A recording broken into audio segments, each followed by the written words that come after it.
I'm Stu from Hivemind Automation and welcome back to the Hive. In this video, we're going to be taking a look at this Ikea Symfonisk bookshelf speaker, and this is the Generation 2 version. We're going to be taking a look around the box of the Ikea Symfonisk. We're going to see what's in the box.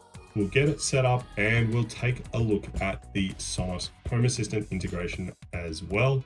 And we might do a side-by-side comparison with the Gen 1 Ikea Symfonisk bookshelf speaker. So while I roll the intro, why don't you take a moment to subscribe and hit the bell icon so you get notified when I release new videos, and that's normally every week. While you're at it, if you like what I do here and you want to support the channel either directly or through some affiliate links, those affiliate links are in the video description down below, and you can buy some of the home automation gadgets that I've reviewed in the past at no extra cost to you, while also supporting the channel. There's other ways to support the channel, such as signing up for NordVPN using my affiliate link, or supporting the channel directly using my Buy Me a Coffee link. With all of that out of the way, let's get started.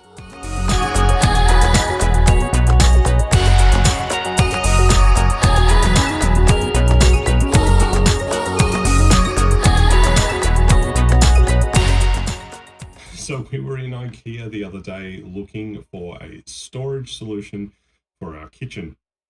Unfortunately, the storage solutions that we were looking at didn't quite fit the bill.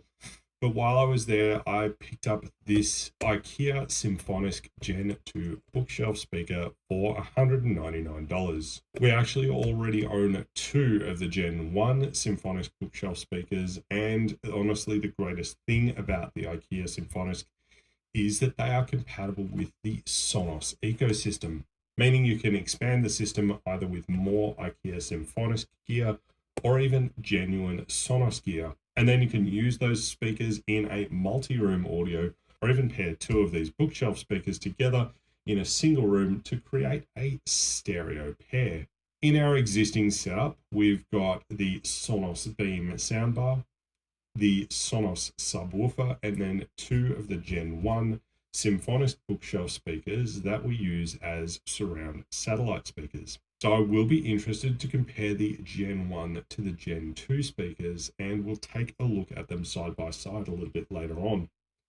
I might also do an untrained ear sound comparison as well between the two to give us an idea of how they stack up against each other. There's also some other accessories available for these speakers, like bookshelf speaker floor stands, mounting brackets with a swivel, mounting brackets to turn the speaker into a bookshelf, and there's even new front panels so that you can change the look of the speaker to make it look more like a stack of books. There's also this Symfonisk sound remote available, so you can remotely control the volume of your Symfonisk speakers through the Ikea HomeSmart app remotely. There are some replacement power cords available from Ikea, and I vaguely recall seeing Ethernet cables too, but I've been unable to find the Ethernet cables on the website. Now, because they're Sonos compatible, we should be able to use the Home Assistant Sonos integration as well to then integrate with these speakers and either play remotely, change volumes, and do some other things. So we'll be taking a look at setting that up as well. Now, before we get into that, let's take a look around the box. And over on the front here, I've had to lay it down on its side because the box is quite tall. But you see we've got a nice kind of silhouette here of the speaker. There's not a whole lot going on front. It's just this silhouette of the speaker. On the short edges of the box, there's nothing much going on except for Symfonisk down this short edge. If I look at this side of the box, we've got Symfonisk Gen 2. We have the names of the designers. I'm not going to try to pronounce those names for fear of butchering them. We have the dimensions. We've got 10 by 31 by 15 centimeters or 4 by 12 by 6 inches. Included in the box, we've got one speaker and one power cord. It's for indoor use only. works with Apple AirPlay, which I believe is new compared to the Gen 1. And it works with Ikea Home Smart. We've got that it is part of the Sonos Ikea collaboration there. And on the other long edge, there's mostly just some compliance information. There's indoor use only, do not throw out in the general garbage. Some IKEA thing, I'm never sure what that symbol actually means. To control the AirPlay 2 enabled speaker, iOS 11.4 or later is required. Apple and AirPlay are trademarks of Apple Inc. This dot here is kind of important when you're buying. This should hopefully mean that this is the black version of the speaker. They also come in white, and we've got the barcode there. So with not a lot going on the outside of the box, let's open up and take a look at the inside. So I'll just open that there.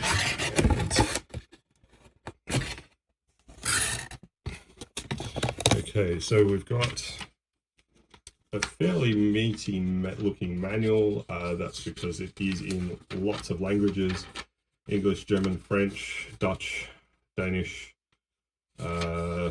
Norse, lots of different languages in the manual here. It's only about 2 pages of information in each language. There's another leaflet here which talks about how to set it up, what to expect in the box.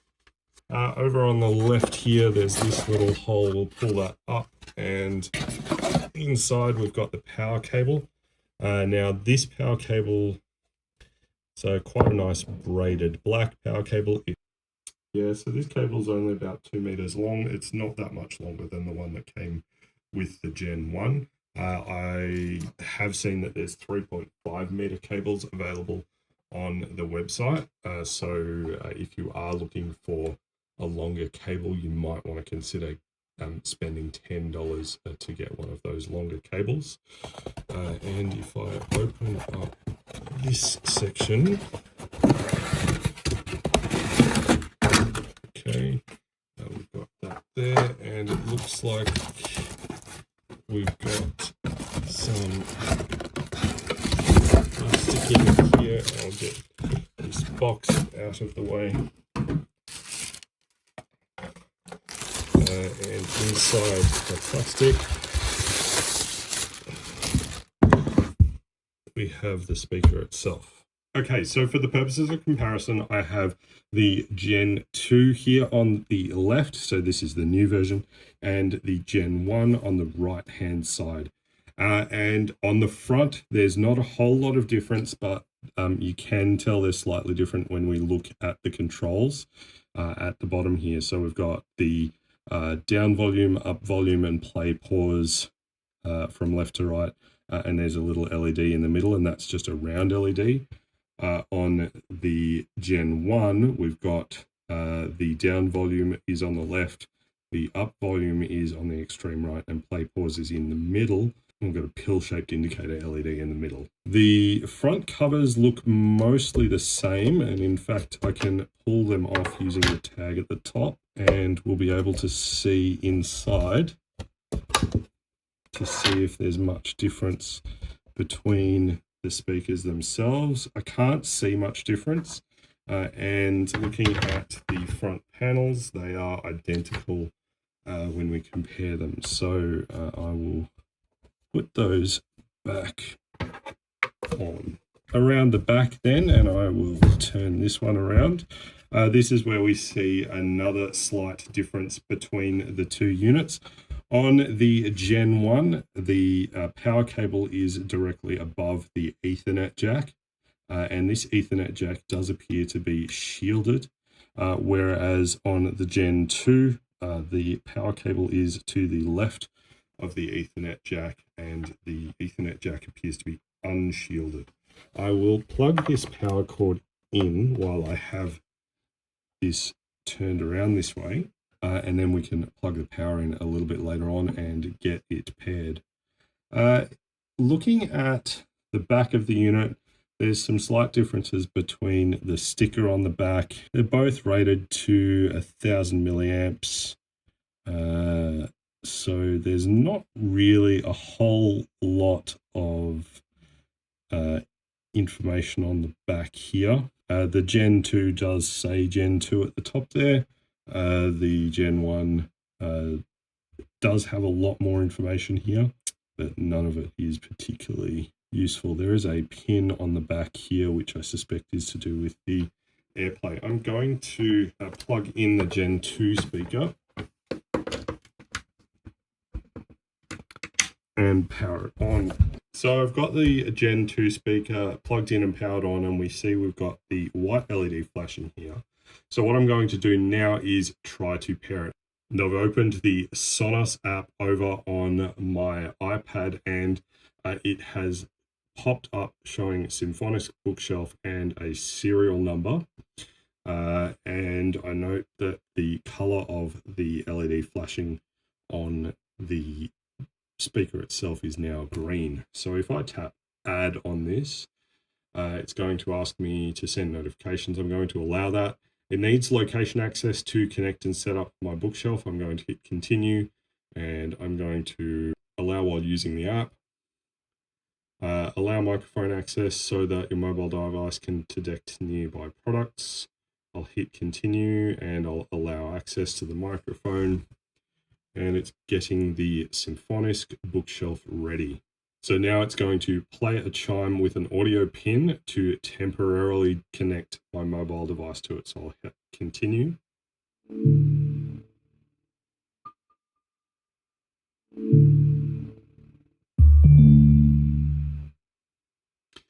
So that's interesting. It listened with the microphone on the iPad and played a chime on the speaker to then pair. So now it's asking to connect to my Wi-Fi, and that is not the correct Wi-Fi. So I'm going to change the network, and I'm going to change to HiveMind IoT and type in the password. And I'll tap connect.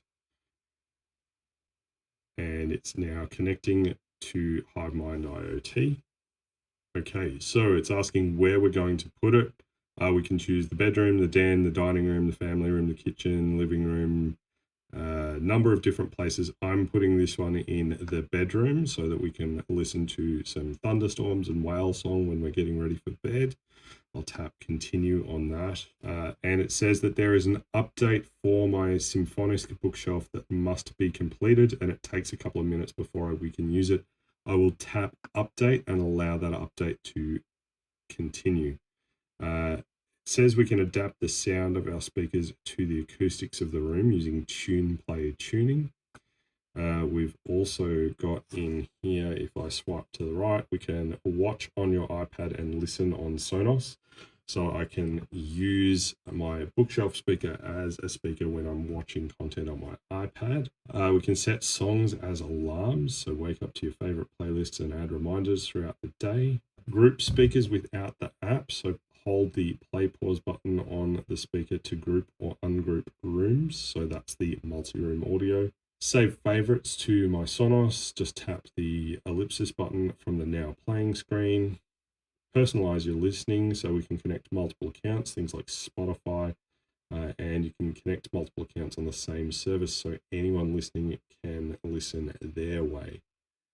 And turn on automatic updates, which I will do, and check out Sonos Radio to tune into live stations and enjoy exclusive content like our genre stations and artist curated music.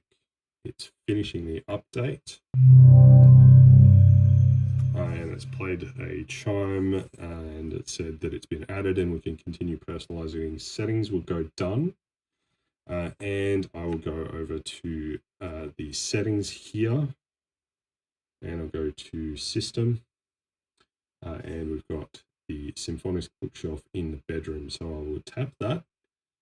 And we can see we've got a fair bit going on. If we had another Symfonisk bookshelf, we could tap plus under the first one to set up a stereo pair. We can change the EQ settings, so treble, bass, and loudness. We can turn on True Play, which is that's to tune the sound to the room. There's volume limit, which is currently off. We can turn the status light off, and we can turn the touch controls off as well. So I'm going to do a bit of a sound check with this, and in order to avoid a copyright strike, I will be overdubbing the sound that you hear now, so that we don't have any problems with copyright. So I'm going to, in the app, I'm going to choose the bedroom speaker. I'm going to tap done, and I'm going to hit play.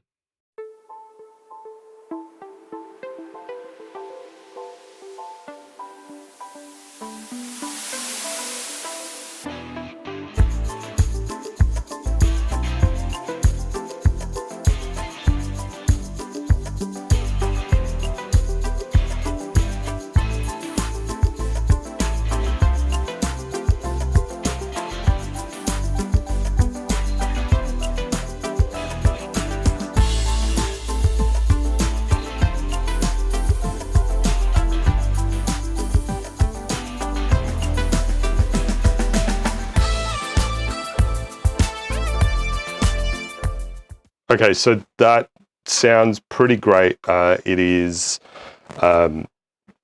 got plenty of bass for such a small speaker, and it's got really, really nice treble. It's all in all very well balanced. I am by no means a qualified person to comment on the quality of this for an audiophile perspective, but I can tell you that it does have a really nice bass, really nice crisp treble, and it does sound, to me at least, really nicely balanced. So with the comparisons between the two units out of the way, let's take a look at setting up the Sonos integration in Home Assistant. And to be perfectly honest with you, the Sonos integration couldn't be easier to set up. So let's head over to Home Assistant and take a look. I am going to scroll down in the left-hand side to my settings menu here. It looks like I have a Home Assistant update to install. I will take care of that shortly. But I'm going to head over to Devices and Services, and I'm going to click on Add Integration, and I'm going to search for Sonos. I'm going to click the Sonos, and it's discovered this. Do you want to set it up? We'll go yes. Do you want to set up Sonos? We'll hit submit, and it's created a configuration for Sonos, and it's found the bedroom Symfonisk bookshelf, and we will select the area, and this is going into bedroom. We'll click finish. And now if we scroll through our devices and services here, we will find we have Sonos, one device and one entity. And if we click on one device, we see the information about the unit here. Now, initially, it doesn't have a lot of information on this screen. If I refresh this page, we then get the information back, and we can now control the volume of the unit. We can change the bass, the crossfade, the loudness, the treble. There's two entities not shown, which are the status light and the touch controls. If we click on those and go to advanced settings and scroll down, we can enable those controls, and it'll take about 30 seconds to re-enable those. So I'll do that, and then we would be able to turn the status light on and off, and the touch controls on and off from within Home Assistant. And I might just do that once this comes back up. One of the other interesting things here is it gives us this visit device, and we can actually click on that, and it will take us to a website that shows us information about the setup that we have. It's a little bit more advanced, and you probably don't ever really need to look into that, but it is interesting to note that it is there. This 3-dot stack here shows us how to download device diagnostics, and we can also delete the device. And now we've got the status light and touch control switches here. So if I turn the status light off, the status light on the unit itself has turned off, and I can turn that back on, and it's come back on. So that is quite nice. So the last thing we'll look at is the actual controls. And if we click on controls here and then the controls icon there, we see that we have the bedroom and we've got the various controls available. So we've got shuffle, previous track, play, next track, and repeat mode. We've got the volume control here, and I can click on browse media. And we can go to, for example, favorites, albums, and we can find the albums that we've got in our Sonos favorites. If we'd got some local media installed onto our Home Assistant, we could access it from there. There's also the text-to-speech from Google. We can then type in a message and click say. Welcome to the Hive. So we've now got text-to-speech ability through the Sonos speaker, and we've got the radio browser, and inside the radio browser I can go to Australia, and I'll need to scroll down a fair bit to find Triple J, and I'll click play, and this may take a minute.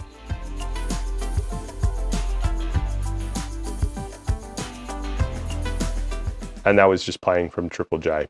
I did have to mute that, unfortunately, to avoid a copyright strike, but there you go. You can listen to the radio using your Home Assistant setup and these Sonos speakers, and even do text-to-speech from Home Assistant to the unit.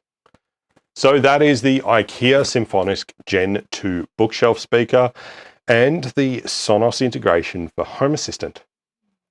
Honestly, I love these speakers, and at $199, these are the cheapest Sonos speakers available. This one, as I mentioned, is going into the bedroom so that we can play thunderstorms or whale songs so that we can chill out before it's time to go to sleep.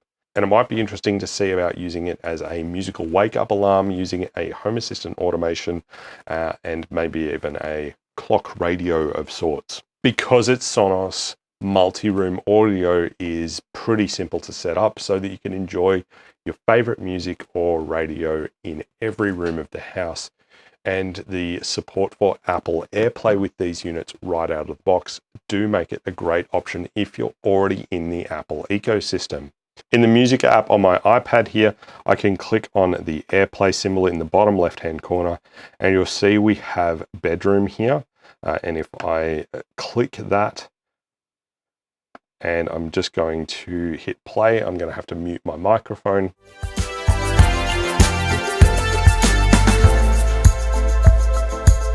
And we have been able to play that on the bedroom speaker, which is fantastic. So AirPlay compatibility built in is fantastic and makes these speakers a great option if you're already in the Apple ecosystem. I also love that there's an Ethernet port on each of the speakers, allowing you to stream your audio over IP without necessarily adding more traffic to your wireless network. Theoretically, Ethernet should also make the network connection more reliable and reduce latency between speakers so that your multi-room audio should be better in sync. And stereo pairs would also likely need a lot less tweaking when they're connected via Ethernet. The Sonos app itself has integrations with Apple Music, Spotify, Amazon Music, Audible, Tidal, and even your own Plex server, and many more streaming services, including internet radio, so you can stream your favorite music from your favorite streaming service nice and easily directly from the Sonos app as well. As I said, I love these speakers, and if you're looking to get into multi-room audio, you could do far worse than the Ikea Symfonisk speakers for $199. Let me know your thoughts in the comments section down below. That's all we have for this video, and I do hope that it helped you in your smart home journey. Be sure to comment down below with a home automation idea you'd like to see me cover in a future video. Don't forget to follow HiveMind Automation on Twitter, Instagram, and Facebook. And if you like this video, be sure to hit the thumbs up button down below as well to give it a like, and that helps the YouTube algorithm to recommend it to more viewers. If you're not already subscribed, now is a perfect time to change that. While you're at it, if you hit the bell icon next to the subscribe button, you'll also get notified when I release a new video, and that's normally every week. Lastly, if you enjoy what I do here and you want to help to support the channel, there is a Buy Me a Coffee link in the video description down below.